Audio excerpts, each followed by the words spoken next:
celeste além. Ouve o louvor, os hinos de vitória, os que de ti recebem. Graça e a paz, meus irmãos, bom dia a todos. Que a bênção de Deus esteja sobre cada um de nós, sobre as nossas casas, sobre as nossas famílias, não é? Estamos aqui mais uma vez nessa transmissão para cantarmos, para orarmos e também para principalmente estudarmos a palavra de Deus hoje. Eu convido você então aqui, abaixe sua cabeça, feche seus olhos. Nós estaremos orando nesse momento.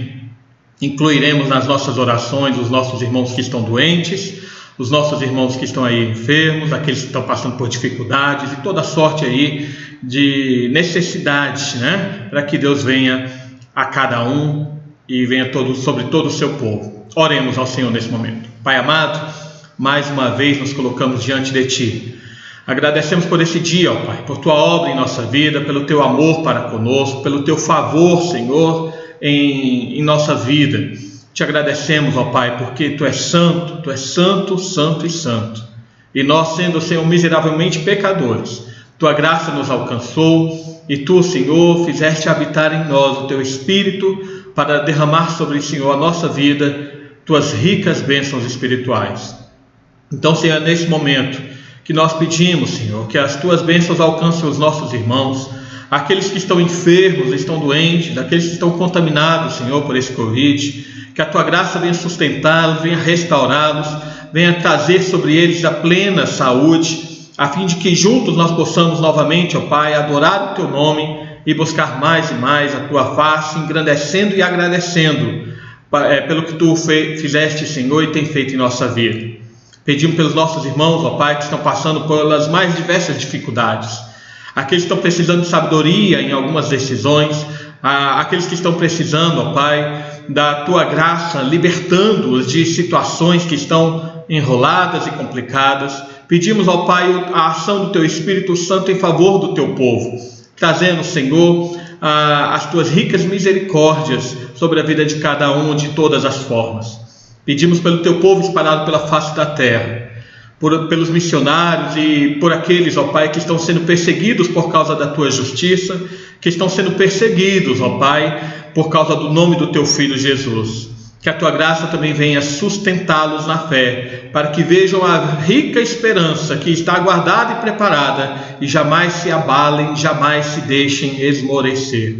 Fica conosco, ó Pai. Recebe de nós os nossos louvores, ouça os nossos clamores e, Senhor, nos ensine mediante o Teu Espírito para vivermos para o Teu louvor de forma digna do Teu Evangelho. É o que nós pedimos em nome do Teu Filho Jesus. Amém e amém. Assim, irmãos, eu convido você, primeiramente, a que nós abramos a palavra de Deus no livro do profeta Isaías, no capítulo 65.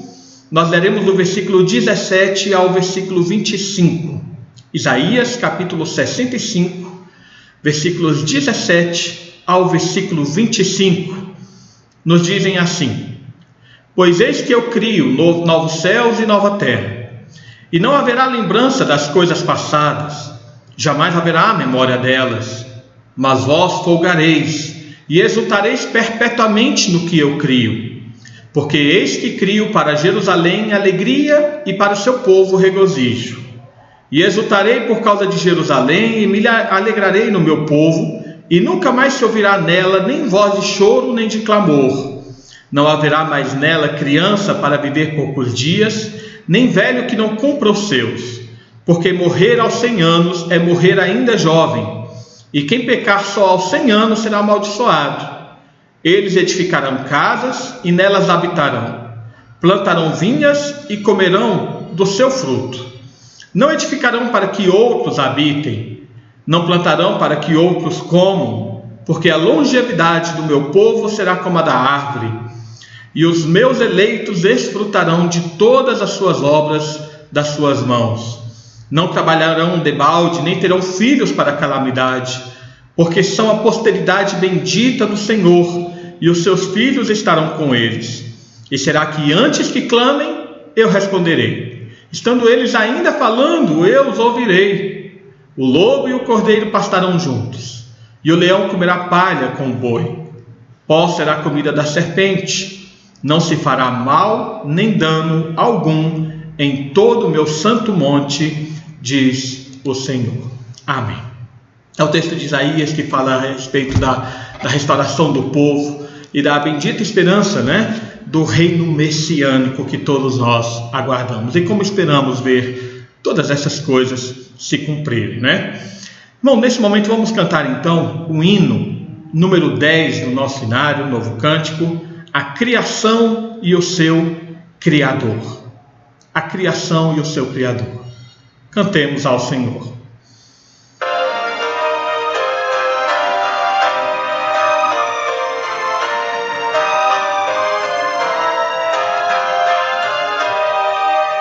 Vós, criaturas de Deus Pai, todos erguei a voz cantai, louvai-o, aleluia, tu sol dourado a refulgir, tu lua em prata reluzir, louvai-o, aleluia, aleluia, aleluia. Ó boa terra que nos dás, infindas bênçãos canta já. Louvai-o, aleluia, frutos e flores juntos dai. A glória a Deus, Senhor e Pai. Ó louvai-o, aleluia, aleluia, aleluia.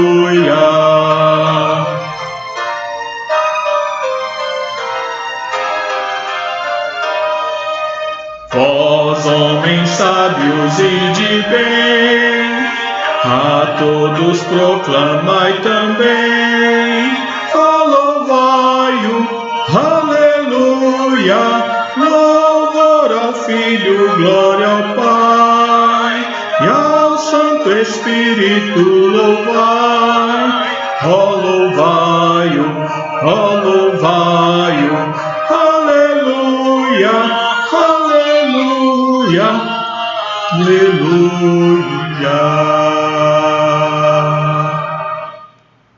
Amém. Glórias a nosso Deus, Irmãos, hoje nós temos um estudo muito interessante, o estudo que vai falar sobre sofrimento, criação e redenção. É um estudo realmente bem interessante. Então eu gostaria que você abrisse a sua Bíblia lá na carta de Paulo aos Romanos, dando continuidade ao que nós já temos estudado nesses últimos domingos. Romanos capítulo 8, nós leremos do versículo 18 ao versículo 27. Romanos capítulo 8, do versículo 18 ao versículo 27. É o texto que vai aparecer aí na nossa tela, mas eu quero lembrar de que, embora o texto vai estar aí na tela, que você esteja com sua Bíblia próxima a você, porque no momento do nosso estudo nós faremos outras leituras, nós teremos outros textos que às vezes pode não aparecer aí, e nós vamos citar os versículos aqui que não vão aparecer constantemente, e aí é importante para você acompanhar o estudo, tá bom? Então, se for possível, tenha a sua Bíblia ao seu lado aí. Leiamos. Romanos 8, a partir do versículo 18. Porque para mim tenho por certo que os sofrimentos do tempo presente não podem ser comparados com a glória a ser revelada em nós. A ardente expectativa da criação aguarda a revelação dos filhos de Deus, pois a criação está sujeita à vaidade, não voluntariamente, mas por causa daquele que a sujeitou, na esperança de que a própria criação será redimida do cativeiro da corrupção para a liberdade da glória dos filhos de Deus. Porque sabemos que toda a criação, a um só tempo, geme e suporta angústias até agora. E não somente ela, mas também nós, que temos as primícias do Espírito, igualmente gememos em nosso íntimo, aguardando a adoção de filhos, a redenção do nosso corpo, porque na esperança fomos salvos.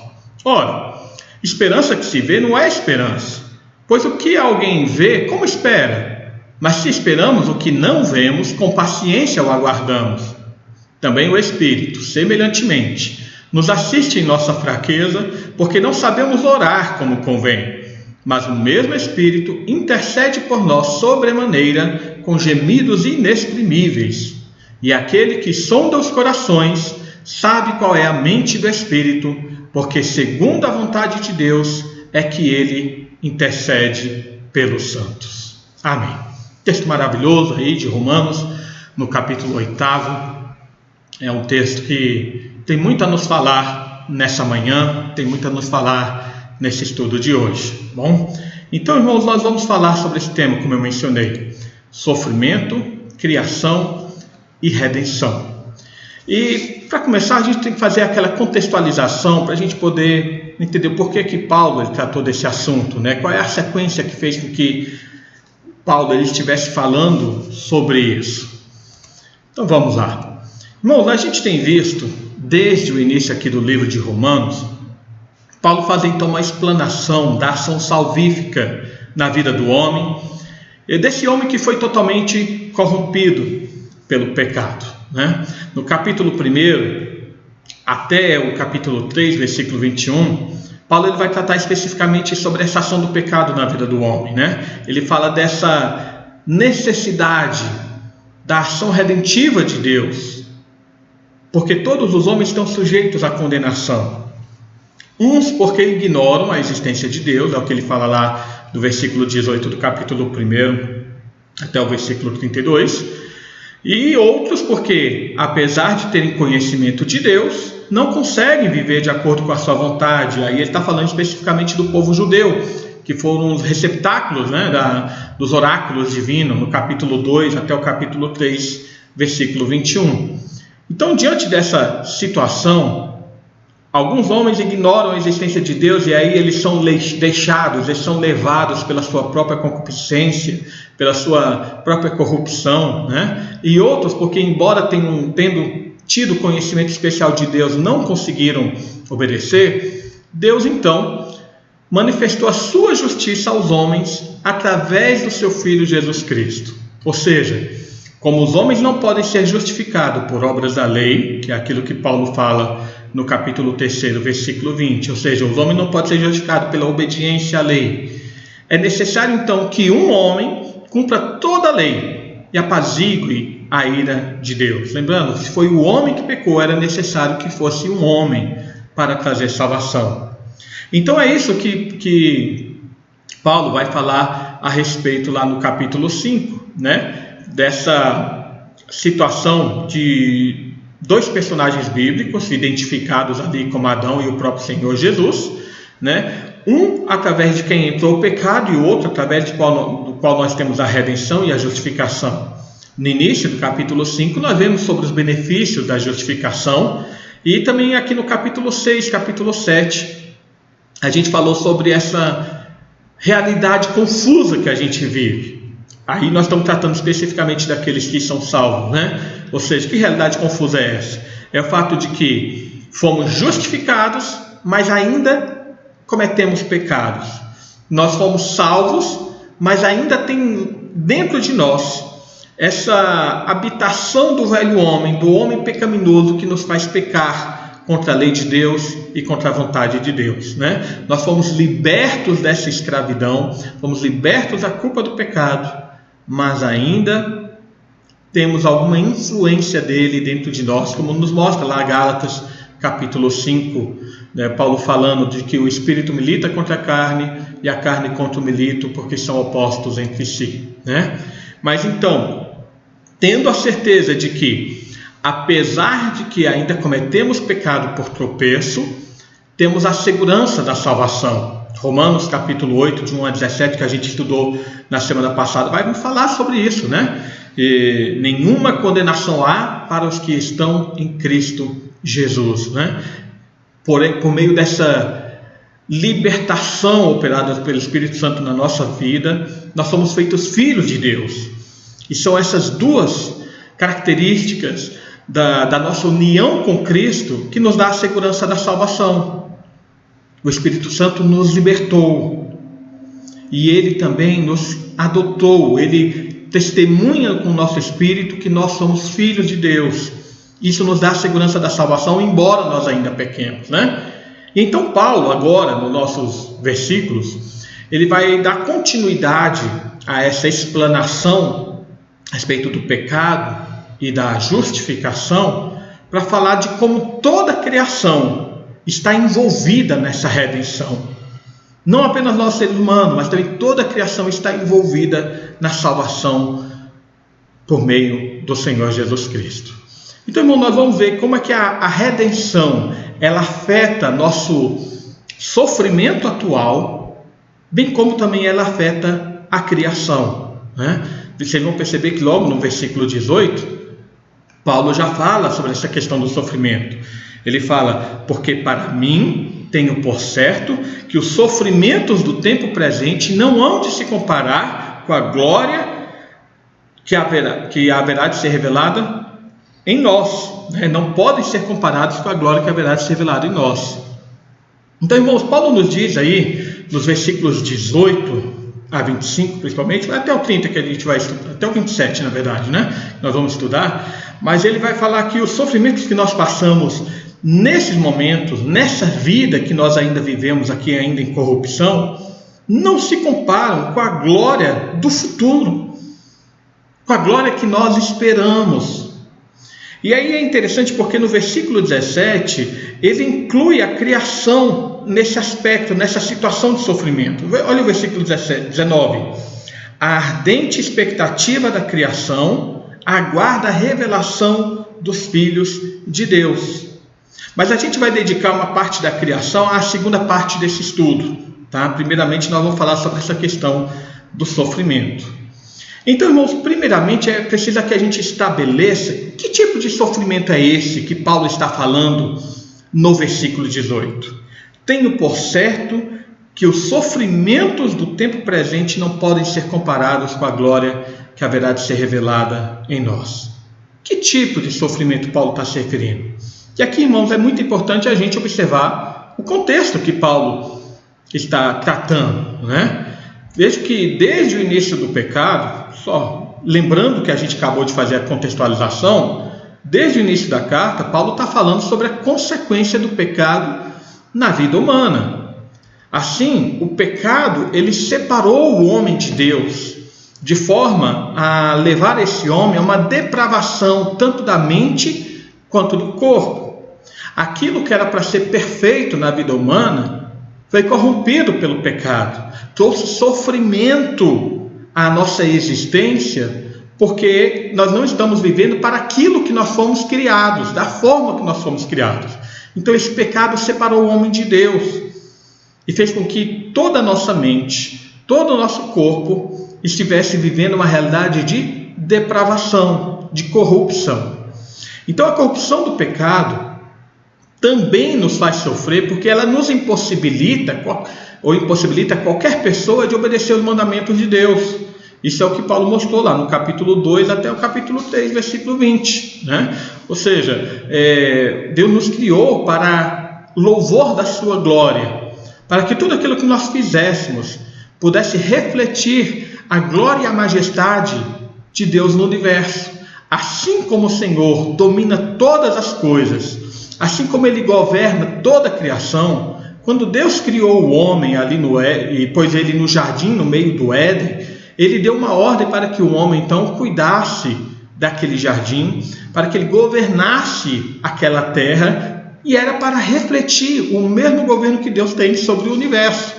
Mas a corrupção do pecado acaba impossibilitando de nós obedecermos o mandamento de Deus, né? De tudo aquilo pelo qual nós fomos criados, nós não conseguimos, porque todo em nós está contaminado. Nós já não conseguimos viver em santidade por causa do pecado.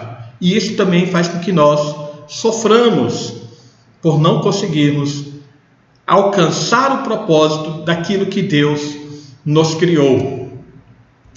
Assim, por mais que nós tenhamos recebido a libertação da condenação da culpa do pecado, de certa forma nós ainda estamos sujeitos à influência do pecado por causa dessa presença da corrupção em nós que nos faz ser tentados. É o que Paulo ensinou lá no capítulo 6 e no capítulo 7, né? Nós somos feitos nova criatura, nós somos livres, transportados do império das trevas para o reino do Filho do seu amor, mas em nós ainda há uma existência do velho homem. Foi quebrado o jugo do pecado em nós, mas por causa dessa natureza pecaminosa corrompida que existe em nós, nós ainda pecamos.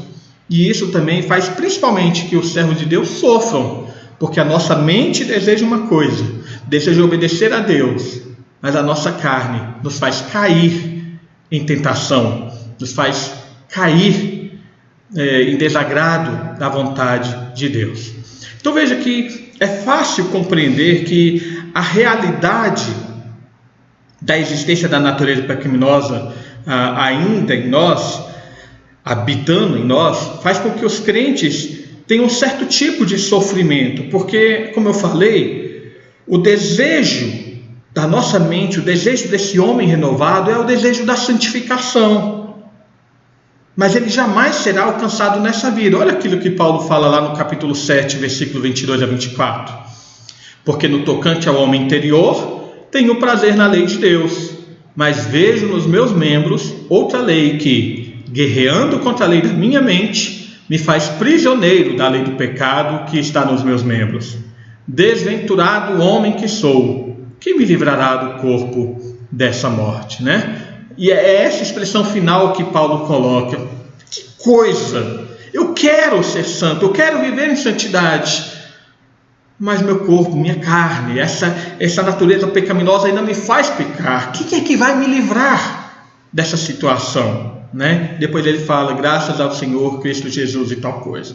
Mas há esse tipo de sofrimento na vida do cristão.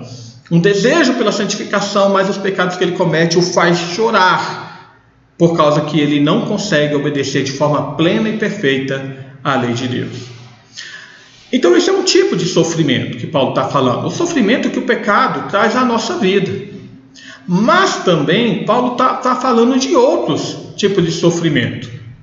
Olha que no capítulo 5, lá no versículo 3, ele fala das tribulações que os crentes eles estão sujeitos a essa vida.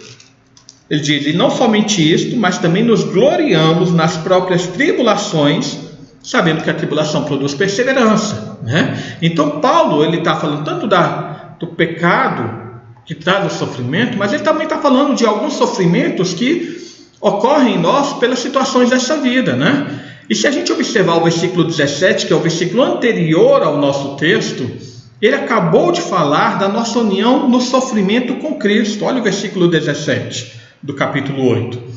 Ora, se somos filhos, somos também herdeiros, herdeiros de Deus e co-herdeiros com Cristo. Se com Ele sofremos, com Ele seremos glorificados. E aí ele fala, porque tenho por certo que os sofrimentos do tempo presente não podem ser comparados com a glória que haverá de ser revelada no futuro para nós. Então vejam, irmãos, que esse sofrimento que ele menciona aí no versículo 17 da nossa união com Cristo está ligado ao fato de muitas vezes nós sofrermos perseguições no mundo por causa da nossa fé. Como o próprio Senhor Jesus, ele avisou aos seus discípulos que seria assim. Lembra Mateus capítulo 5, de 10 a 12? Lá no Sermão do Monte, diz assim, bem-aventurados os perseguidos por causa da justiça, porque deles é o reino dos céus. Bem-aventurados sois quando por minha causa vos injuriarem, vos perseguirem e mentindo disserem todo mal contra vós. Regozijai-vos e exultai, porque é grande o vosso galardão nos céus, pois assim perseguiram os profetas que viveram antes de vós. E se os irmãos puderem depois abrir também em João 15, de 18 a 27, eles vão ver uma explanação de Jesus aos discípulos também, falando sobre esse ódio do mundo contra os seus discípulos. Se me perseguiram a mim, vão perseguir vocês também. o mundo vos odeia porque vocês não são do mundo. Se vós fosseis do mundo, o mundo amaria o que era seu, né? Então, quando o Paulo, no versículo 17, está falando da nossa união no sofrimento de Cristo, está falando por causa desse sofrimento acerca da nossa fé. O fato de sermos filhos de Deus nos faz sofrer nesse mundo, porque nós temos um mundo inteiro que já no maligno, um mundo inteiro lutando contra nós, lutando contra a nossa fé. Então vejamos que essas duas formas de sofrimento, o sofrimento por causa do pecado e o sofrimento da existência do pecado, né? E o sofrimento por causa da nossa fidelidade a Cristo, da nossa união a Cristo, eles são possíveis aqui, quando ele fala que os sofrimentos do tempo presente não podem ser comparados com a glória que haverá de ser revelada no futuro, né? Esses dois tipos de sofrimento, eles são possíveis aqui. Mas o que Paulo ele quer realmente enfatizar nesse momento é a superioridade da promessa futura diante das angústias presentes. É como se Paulo ele dissesse o seguinte: não nos devemos preocupar se temos de passar para a glória celestial através de muitas aflições, visto que estas, comparadas com a grandeza daquela glória, se tornam de pequena importância. Esse é o comentário de Calvino a respeito desse versículo, tá? Então é como se Paulo estivesse falando o seguinte: olha, quando a gente olha para a glória, quando a gente olha para o que nós estamos para receber, quando a gente passa a vislumbrar a herança que Deus nos prometeu, os sofrimentos que nós passamos agora são muito pequenos, parecem ser de pequena importância, são duros, são difíceis, mas quando a gente olha para aquilo que nos espera, a gente vai ver que isso aqui, não é nada.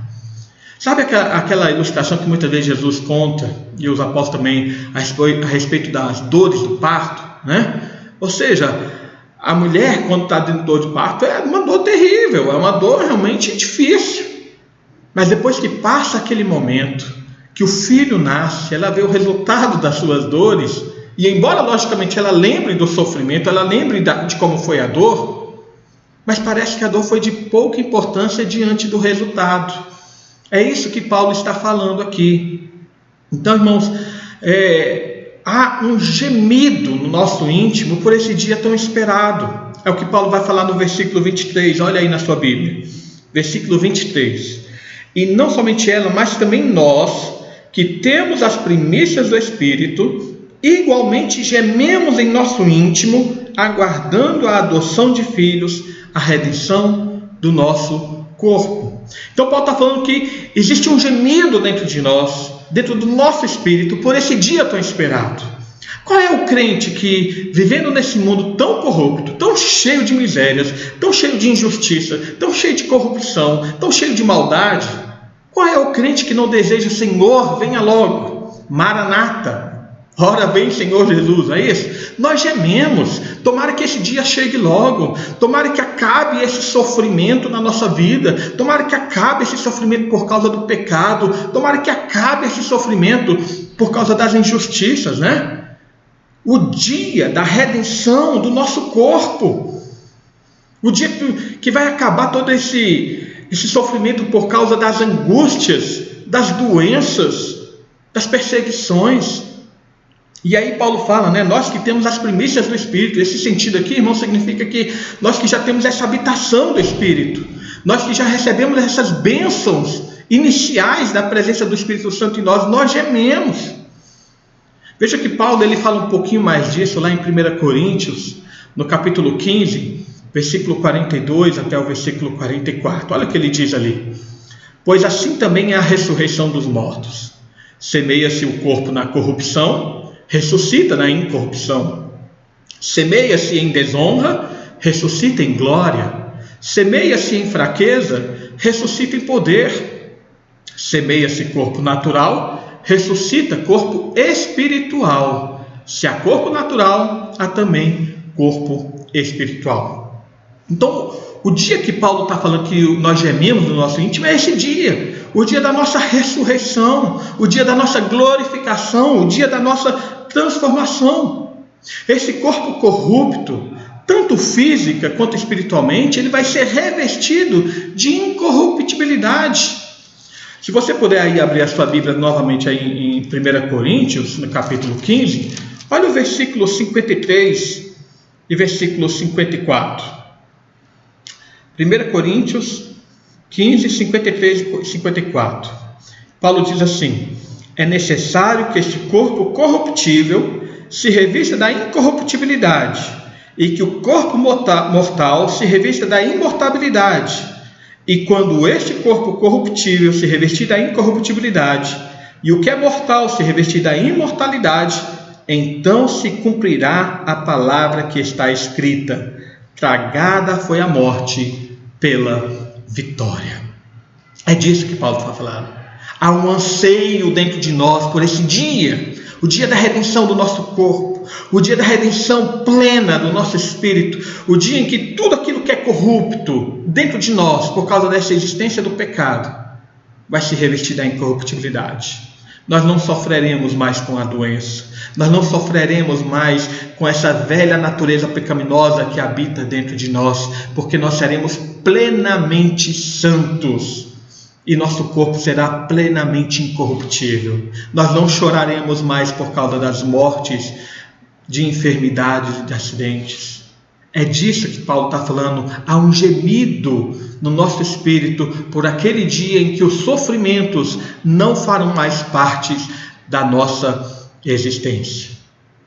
O apóstolo João, ele também nos faz vislumbrar um pouquinho dessa realidade tão aguardada, quando lá em 1 João capítulo 2, versículo 3, ele diz o seguinte: amados, agora somos filhos de Deus e ainda não se manifestou o que haveremos de ser. Sabemos que quando Ele se manifestar, seremos semelhantes a Ele, porque haveremos de vê-lo como Ele é. O Senhor está falando, nós já somos filhos de Deus, mas ainda nós não conseguimos nos ver como nós seremos. Quando Ele se manifestar, quando Cristo vier, voltar, nós então seremos semelhantes a Cristo. Seremos o reflexo de Cristo. Então, irmãos, os nossos olhos, que Paulo está falando aqui, voltando em Romanos 8, os nossos olhos eles não devem estar voltados para os problemas presentes, mas para a nossa certeza futura naquilo que nós cremos. E é por isso que é importante, voltando ao nosso texto, entender o versículo 24 e versículo 25. Olha aí para a sua Bíblia. Os versículos 19 a 22 a gente vai deixar para a segunda parte, tá? Versículo 24 e 25. Porque na esperança fomos salvos. Ora, a esperança que se vê não é esperança, pois o que alguém vê, como o espera? Mas se esperamos o que não vemos, com paciência o aguardamos. O que Paulo está falando aqui, irmãos, é que a nossa salvação nos faz olhar para a promessa de Deus. A nossa salvação nos faz olhar para frente, para o futuro, para aquilo que Deus realmente nos prometeu. Essa promessa, ela é exercida como? Pela fé. É pela fé que a gente olha para frente. Por isso que Paulo fala, se alguém vê, como é que está esperando, né? Uma coisa que a gente não vislumbra, a gente não consegue olhar ainda de forma real, mas a gente olha pela fé. Irmãos, esses versículos eles estão plenamente conectados com aquela definição de fé de Hebreus capítulo 11, versículo 1. Os irmãos lembram, né? A fé é a certeza das coisas que se esperam e a convicção dos fatos que se não veem. É isso que Paulo está falando. A gente está esperando algo que a gente ainda não vê, mas pela fé nós aguardamos. Então, Paulo está falando, vamos vivendo com paciência nesse mundo, suportando as aflições que nos sobrevêm, tanto pelo pecado ou pelo nome de Cristo, mas sempre desejando a redenção futura. Tenhamos paciência, não se desespere, não desanime, não desafogue, ou melhor, não afogue o seu coração com as situações desse mundo. Tenha paciência, porque tem algo prometido por Deus, que depois desse sofrimento é maravilhoso. Há sofrimento presente, mas há uma redenção futura em que todo esse sofrimento vai ser extinguido, vai ser finalizado. Mas aí talvez você pergunta, né? Enquanto a bendita esperança não chega, como é que eu suporto então esses sofrimentos? Irmãos, algumas pessoas aí poderiam argumentar que carregar essa cruz, a cruz desses sofrimentos, é um fardo difícil demais, é impossível. E é por isso que Paulo, então, ele põe diante de nós os versículos 26 e versículo 27. Ele nos fala que o auxílio do Espírito é suficiente para vencer todas as dificuldades. Olha o versículo 26. O Espírito semelhantemente nos assiste em nossa fraqueza, porque não sabemos orar como convém, mas o mesmo Espírito intercede por nós sobremaneira com gemidos inexprimíveis. Alguém poderia dizer: pastor Paulo, é impossível suportar esse sofrimento. Principalmente lembremos da situação dos crentes aí no primeiro século, sendo levado para arenas para serem mortos por gladiadores ou por feras, sendo ateado fogo neles porque eles eram culpados de serem, eles eram chamados de ateus. Os cristãos que eram acusados, que foram acusados de colocar fogo em Roma, eles foram mortos aos milhares. E não apenas naquela época, mas pensemos nos nossos irmãos que estão em países que o evangelho é proibido de ser pregado. Pessoas que são afogadas, outras são degoladas, outras são enforcadas, outras são queimadas, como a gente vê muitas notícias aí de igrejas que são ateadas fogo com pessoas dentro, com irmãos nossos dentro. Alguém poderia dizer: é impossível sofrer desse tanto, é impossível suportar esses sofrimentos, mas Paulo coloca aqui: não é impossível, porque nós temos o Espírito, que é plenamente suficiente para vencer todas as nossas dificuldades. Irmãos, a palavra grega usada aqui por Paulo, nos assiste em nossa fraqueza, né? Essa palavra grega, ela significa, ele vem em auxílio, ele estende a mão para você. É uma palavra, é muito forte o que Paulo usa aqui. Ela dá o sentido que o Espírito, ele toma parte em levar o fardo que nos enfraquece. Ele toma parte em aumentar a nossa resistência diante dos sofrimentos. E ele não somente nos ajuda e socorre, mas a ideia aqui dessa palavra é que ele também nos levanta, como se ele carregasse o fardo juntamente conosco. Não é assistir de ficar olhando, é assistir de nos apoiar, de dar suporte, de nos ajudar a carregar aquele fardo. E como é que se dá esse socorro do Espírito? Paulo fala, é através da oração. Nós não sabemos orar como convém, e o mesmo Espírito intercede por nós sobremaneira com gemidos inexprimíveis. E aqui é importante a gente lembrar que antes Paulo já tinha falado desse testemunho do Espírito, através do qual nós sabemos que nós somos filhos de Deus e que nós, portanto, podemos nos achegar a Ele como Pai. Versículo 15 e versículo 16, lembra? Não recebeste o espírito de escravidão, mas para viverdes outra vez atemorizados, mas recebeste do espírito de adoção, baseado no qual clamamos, Abba, Pai, e o próprio Espírito testifica com o nosso espírito que somos filhos de Deus. Então, Paulo já vinha falando desse testemunho do Espírito Santo dentro de nós, dizendo que por meio do Espírito nós podemos nos aproximar de Deus e aproximar dele como Pai. Então agora Paulo está complementando que por esse mesmo Espírito nós somos ensinados a orar a Deus e como nós devemos pedir a Ele em nossas orações.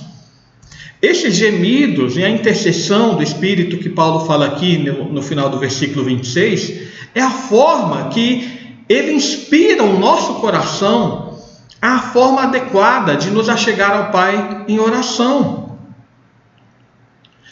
A gente então, irmãos, tem a nosso favor nesses momentos de angústia a intercessão que o Espírito Santo faz por nós. Ele nos ensina a nos aproximar de Deus, ele nos ensina a orar a Deus e ele faz com que a nossa oração seja agradável a Deus.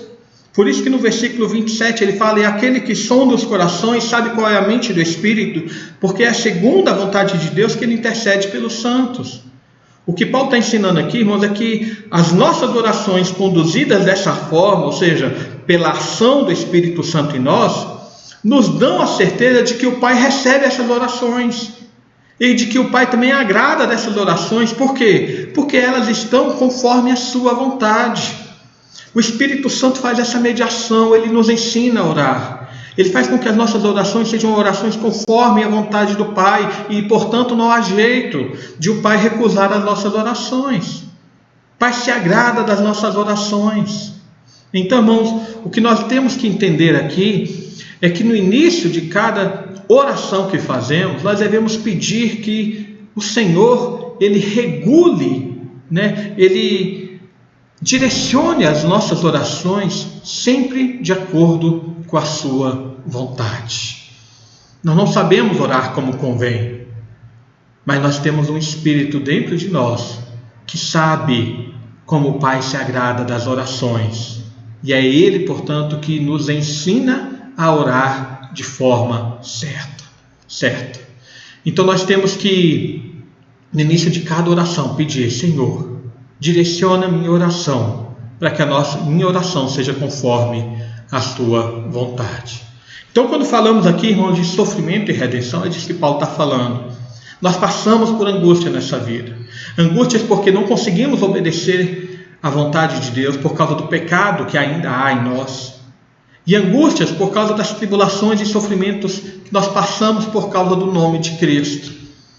Então, como devemos viver? Com paciência, porque nós temos uma glória preparada para nós tão maravilhosa. Nós temos uma promessa de uma esperança futura tão espetacular que, quando nós aguardamos pela fé essas promessas, dos sofrimentos que nós passamos vão parecer coisas pequenas. Mas eu não consigo resistir, eu não consigo, é difícil demais. Não se preocupe, Deus também nos deu o seu Espírito Santo para nos ajudar a suportar esse fardo, a suportar esse sofrimento. E Ele faz isso através da oração. A oração é um santo alívio que Deus nos dá para suportar todas as angústias que nós passamos. Amém? Mas há uma segunda característica que Paulo coloca aqui a respeito dessa questão da redenção. Ele fala do sofrimento humano e da redenção. Mas veja que no versículos 19 a 22, ele fala também do envolvimento da criação na redenção. E eu acho essa parte espetacular. Na verdade, é tão maravilhosa essa parte da redenção com a criação, que seria necessário talvez 2 ou 3 estudos específicos para essa parte. Tá? Mas eu vou resumir aqui e posteriormente a gente faz um estudo específico de como a criação está envolvida na redenção. Tá? Mas veja, Paulo ele acabou de nos ensinar como nós devemos viver diante dessa realidade de sofrimento. Devemos viver com paciência até esse dia tão aguardado pelos crentes, para que esse dia chegue logo. Nesse dia da redenção, o nosso sofrimento ele vai se finalizar. E então nós estaremos livres de todo pecado e de toda dor. Mas veja que agora Paulo ele vai mostrar que não somente nós vivemos a expectativa dessa revelação futura, como também a criação, ela espera que tudo se cumpra e tudo finalize, a fim de também se ver plenamente livre da corrupção do pecado. Mas talvez você fale, mas como assim? Como é que a natureza se tornou cativa do pecado? Irmãos, é a respeito disso que Paulo fala aqui no versículo 20. A criação está sujeita à vaidade, não voluntariamente, mas por causa daquele que a sujeitou. Olha o versículo 19 novamente. A ardente expectativa da criação aguarda a revelação dos filhos de Deus, porque a criação também está sujeita à vaidade. Não de forma voluntária, mas por causa daquele que a sujeitou. Bom, como é que a natureza... Então, ele está falando, a natureza também aguarda esse dia da redenção, aguarda esse dia da revelação dos filhos de Deus, porque ela também está sujeita a esse pecado. Como assim? Irmãos, a gente tem que remeter à origem de toda a nossa realidade. Vamos voltar lá para Gênesis capítulo 1. Lá nós vemos Deus, então, Ele criando todas as coisas, criando o universo, criando o nosso planeta, criando toda a vegetação, fazendo separação da terra e da água, criando os animais terrestres, animais marinhos, as aves que sobrevoam os céus, tudo que existe, inclusive o ser humano, até tudo. No 6º dia, todas as coisas foram criadas. E o que é que nos diz Gênesis capítulo 1, versículo 31? Viu Deus tudo quanto fizera, e eis que era muito bom. Houve tarde e manhã o 6º dia. O que Moisés estava querendo dizer quando ele recebeu essa revelação da criação é que havia um equilíbrio perfeito em toda a criação. Não havia pragas, espinhos ou instabilidade na criação. As estações do ano funcionavam de forma perfeita, em perfeita comunhão. O sol para iluminar a vegetação e os animais, a chuva para regar a terra e tudo mais. Tudo era perfeito, tudo estava em equilíbrio. A natureza era um ecossistema perfeito e o homem cuidava desse ecossistema. O homem era responsável por reger, por governar essa criação de Deus ali naquele espaço. Havia uma perfeição na criação e no equilíbrio de toda a natureza. Tudo era excelente. Mas, no dia da queda do homem, não foi somente a descendência humana que foi afetada pelo pecado. Toda a criação, todo o universo foi afetado pelo pecado. E a grande demonstração dessa maldição, irmãos, está no decreto de Deus que foi dado a Adão lá em Gênesis 3,17. Maldita é a terra por tua causa. Quando o homem pecou, afetou não apenas a sua descendência, não apenas nós nascemos também em pecado, mas toda a natureza se tornou afetada por esse pecado. Entrou o desequilíbrio na natureza. Portanto, o que Paulo está falando é que, embora a natureza seja muda, embora a natureza seja silenciosa, ela também tem sofrido as consequências do pecado humano. Mas há outras referências que confirmem isso? Tem sim. Olha o que o profeta Isaías fala no capítulo 24, versículo 4 a 6. A terra pranteia e se murcha, o mundo enfraquece e se murcha, enlaguecem os mais altos do povo da terra. Na verdade, a terra está contaminada por causa dos moradores, porquanto transgridem as leis, violam os estatutos e quebram a aliança eterna. Por isso, a maldição consome a terra, e os que habitam nela se tornam culpados. Jeremias também, capítulo 12, versículo 4, nos fala: até quando estará de luto a terra, e se secará a erva de todo o campo? Por causa da maldade dos que habitam nela, perecem os animais e as aves. Irmãos, o que os profetas anunciam, o que desde Gênesis nós vemos, é que por causa do pecado do homem, toda a terra foi afetada por esse pecado. A criação entrou em desequilíbrio por causa do pecado humano.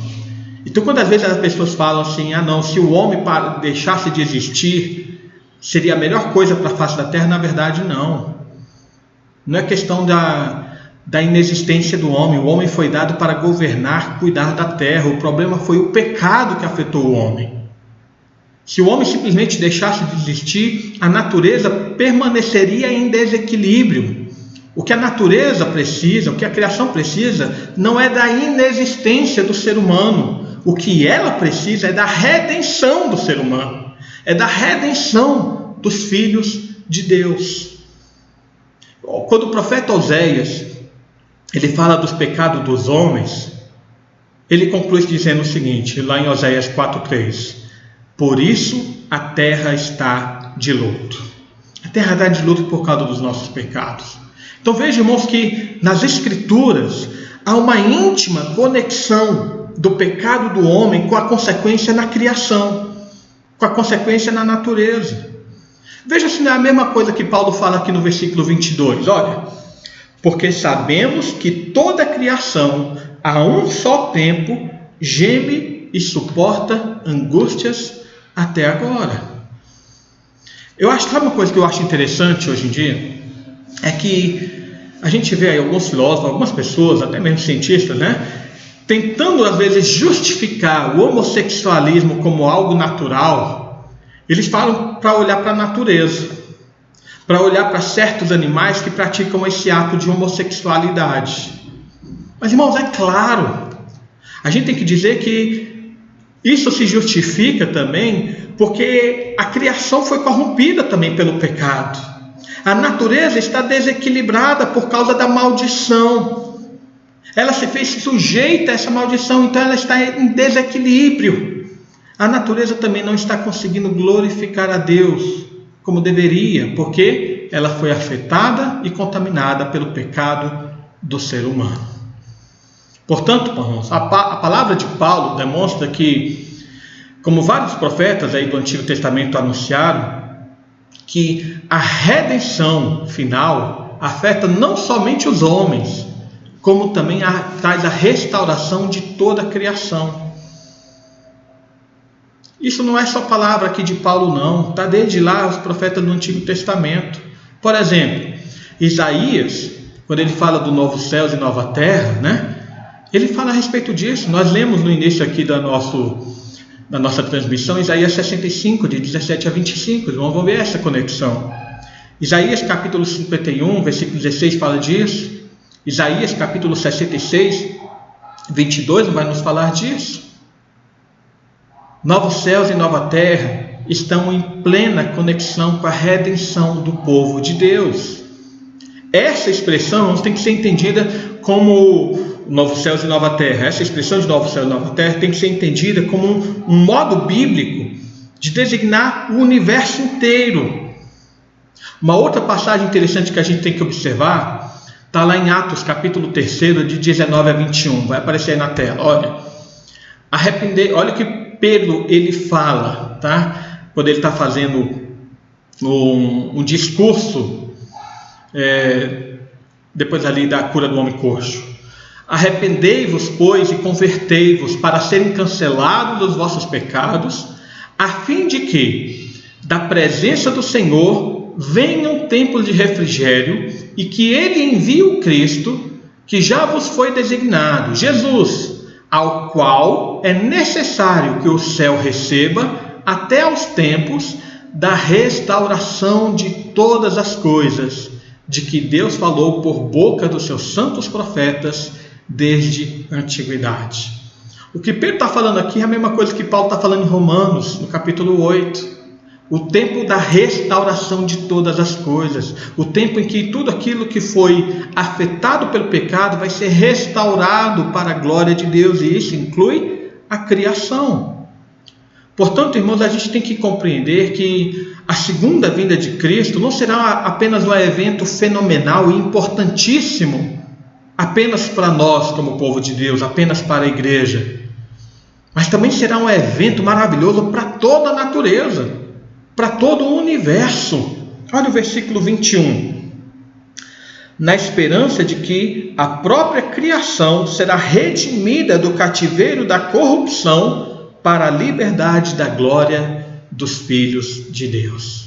A criação está esperando esse dia. O apóstolo Pedro, ele também falou dessa renovação na sua carta, na sua segunda carta, no capítulo 2, versículo 9 a 13. Eu gostaria que você, se pudesse, abrir a sua Bíblia. Não vai aparecer aqui na tela não, tá? 2 Pedro, capítulo 2, de 9 a 13. Ele faz essa conexão dessa renovação da criação com a segunda volta de Cristo. 2 Pedro, capítulo 2, versículo 9. Desculpa, capítulo 3, do 9 ao versículo 13. Diz assim: não retarda o Senhor a sua promessa, como alguns a julgam demorada. Pelo contrário, Ele é longânimo para convosco, não querendo que nenhum pereça, senão que todos cheguem ao arrependimento. A promessa aqui é a promessa da segunda vinda de Cristo. Virá, entretanto, como ladrão o dia do Senhor, no qual os céus passarão com estrepitoso estrondo, e os elementos se desfarão abrasados. Também a terra e as obras que nela existem serão atingidas. Visto que todas essas coisas hão de ser assim desfeitas, deveis ser tais os que vivem em santo procedimento e piedade, esperando e apressando a vinda do dia de Deus, por causa do qual os céus incendiados serão desfeitos e os elementos abrasados se derreterão. Nós, porém, segundo a sua promessa, esperamos novos céus e nova terra, aos quais habita a justiça. Veja, portanto, que Pedro ele faz essa conexão da renovação da terra, dessa restauração da terra, com o dia da vinda do Senhor Jesus. Então, irmão, não é de se admirar, portanto, que no encerramento da revelação do Apocalipse, a gente vê essa nova criação, a gente vê esses novos céus e nova terra novamente expostos lá no capítulo 21 e capítulo 22 do Apocalipse. A nossa redenção, irmãos, envolve toda criação. Concluindo, o que Paulo deseja colocar aos crentes, qual é o grande ensino aqui, para nós nessa manhã?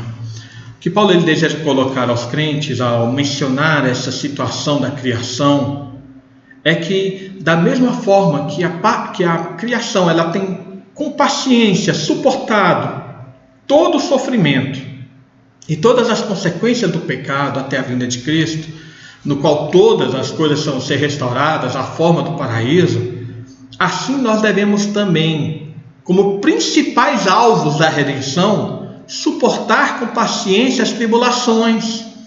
Nós temos que suportar com paciência os sofrimentos presentes, olhando sempre para a glória futura, que vai ser revelada no dia da volta do Senhor Jesus. Amém? Esse é o grande ensino aqui dos versículos 17 ao versículo 20, do versículo 18 ao versículo 27. Eu desejo que tenha sido um estudo maravilhoso para você, que para mim foi muito maravilhoso. Eu sempre desejei fazer um estudo mais específico desse texto, e agora tive a oportunidade, mas é que eu falei, irmãos, há coisas muito mais profundas ainda, a respeito dessa restauração da criação. E nós vamos posteriormente fazer um estudo específico sobre isso, 1, 2, 3 estudos, não sei, mas há muitas coisas profundas que nós temos que aprender sobre isso. Mas por hoje é isso. Dentro do contexto que nós temos estudado de Romanos, aqui no capítulo 8 que Paulo fala esses sofrimentos vão acabar.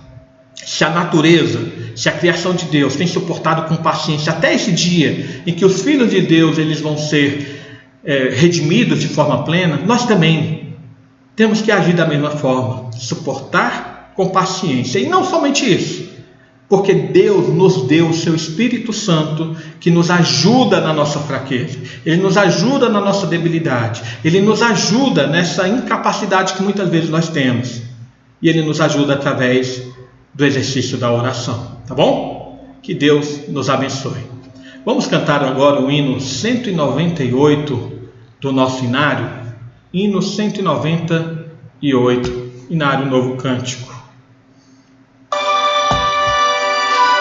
Salvação gloriosa.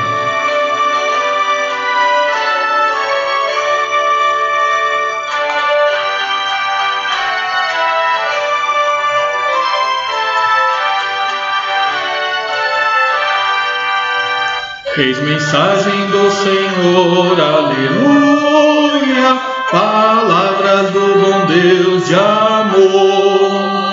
Cristo salva o pecador, aleluia, salva até por meio de um olhar. Olhai com fé, olhai, sim, olhai só a Jesus.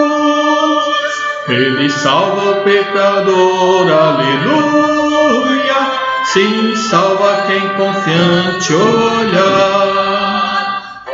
De vida pagou, aleluia, Jesus a satisfez na cruz. Sua vida ele entregou, aleluia, para vos apresentar a Deus. Olhai com fé, olhai, sim, olhai só a Jesus. Ele salva o pecador, aleluia, sim, salva quem confiante olhar. Esta oferta Cristo faz, aleluia, eterna vida lá nos céus. Remissão a quem vos dás, aleluia, convertei-vos já ao Salvador. Olhai com fé, olhai, sim, olhai só a Jesus. Ele salva o pecador, aleluia, sim, salva quem confiante olhar.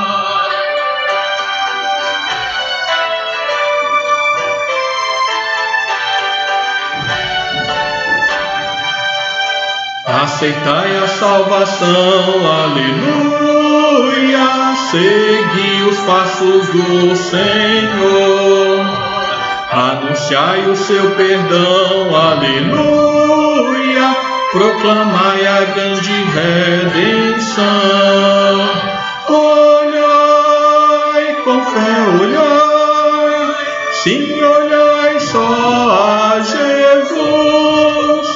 Ele salva o pecador, aleluia, sim, salva quem confiante olhar. Amém, amém. Ele salva a quem confiante olhar. A redenção é prometida aos filhos de Deus. É para os filhos de Deus que não haverá mais sofrimento. É para os filhos de Deus que não haverá mais dor, não haverá mais choro, porque Ele enxugará dos nossos olhos toda a lágrima, né? E, consequentemente, para essa nova criação. Eu estava pensando uma coisa aqui, né? Que muitas vezes a gente andando aí pela natureza, a gente vê coisas maravilhosas, deslumbrantes, coisas que nos impressionam e nós que somos crentes falando, nossa, que Deus maravilhoso que criou tudo isso. E ainda nessa natureza corrupta, ou melhor, corrompida pelo pecado, imagina como será essa natureza, essa criação em perfeito equilíbrio, restaurado à forma como Deus criou lá no Éden. Imagina como será mais deslumbrante ainda. Será maravilhoso, né? Nós temos um Deus que é rico em misericórdia e preparou tudo isso para o seu povo. Irmãos, nós vamos encerrar, portanto, essa transmissão. Quero lembrar de que daqui a pouco, às 19h30, nós teremos mais uma transmissão com a mensagem da Palavra de Deus à nossa vida. E show de talentos infantis também, tá bom? Não deixe de participar, de enviar os vídeos aí dos seus filhos para participar. E estejamos, portanto, sempre na presença de Deus, firmes e fortes naquilo que Deus nos preparou. Oremos ao Senhor nesse momento. Pai amado, mais uma vez nós nos colocamos diante de Ti e agradecemos por Tua obra em nossa vida. Te agradecemos por Tua misericórdia, pelo Teu favor para conosco. Te agradecemos, Senhor, porque, embora sejamos falhos e cheios de erros, Tu, Senhor, nos asseguraste uma redenção tanto do nosso corpo quanto do nosso espírito, uma redenção que alcança também toda a criação. Te adoramos, ó Pai, porque Tu tem preparado tudo de forma tão maravilhosa, de forma, Senhor, que às vezes por não conseguirmos vislumbrar, nós ainda falhamos neste mundo. Mas ajuda-nos, Senhor, a ter os nossos olhos voltados para tudo aquilo que o Senhor preparou para o céu para nós, para que possamos viver de forma santa, digna e correta, e possamos ainda nesse mundo corrompido pelo pecado, exercer, Senhor, a ordem que Tu nos deste, de cuidar de toda essa criação, de governá-la, Senhor, para o Teu louvor e para a Tua glória. É o que nós pedimos, em nome de Jesus. Amém. Irmãos, que Deus a abençoe.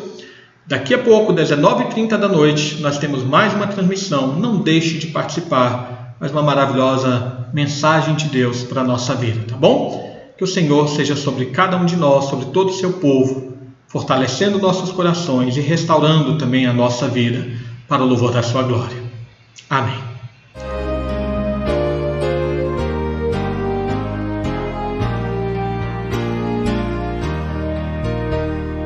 Ó Rei sublime,